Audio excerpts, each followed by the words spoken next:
Emulate3D's CAD as the model functionality allows users to create dynamic digital twins directly from their CAD.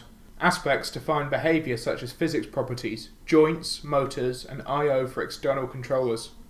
These aspects can be added within the Emulate3D application or within the CAD package, for example using the SolidWorks add-in and then utilizing the CAD update feature to keep files in sync. Let's look at creating an example from within Emulate3D. Our system contains a number of conveyor sections. Using the CAD as the model toolbar, we can add a conveyor surface to each of these sections by defining a leading surface and a trailing surface.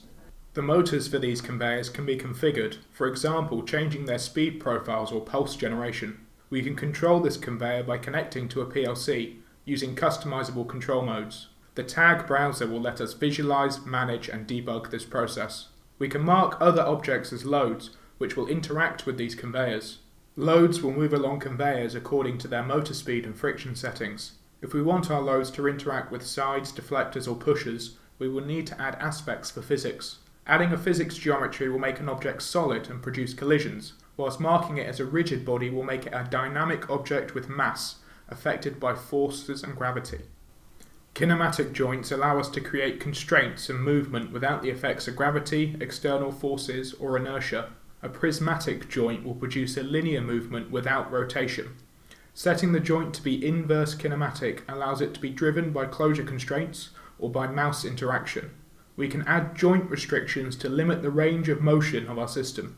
Adding a motor and setting the system as forward kinematic allows us to drive the joint according to its control mode. For example, we could set our motor to be driven to a set location, provide optional positional feedback, and have automatic limit switches to turn off at set bounds. We can then combine multiple joints together to produce mechanisms, which can include closed loops. Let's look at another example by adding a kinematic Revolute joint.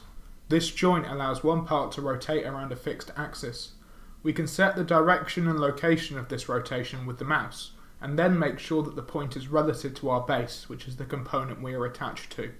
A rotational motor can then be added to configure the speed, acceleration and deceleration of the joint. We can then drive the joint to the required angle. We can add a dynamic joint into our system to model mechanisms which are heavily influenced by external forces such as gravity or contact forces. This joint will apply a customizable maximum force to the system to try and achieve the target speed of the motor. This example is another prismatic joint. We can also add other kinematic or dynamic joint types, such as spherical, helical, planar or cylindrical joints. Gears and other couplings can also be modelled using passive parameters. Additional aspects can be added for end effectors, control panels, sensors, load sources and sinks, and many more. Custom aspects can even be written using C# scripting. Use Emulate3D's CAD as the model functionality to create dynamic digital twins directly from your CAD.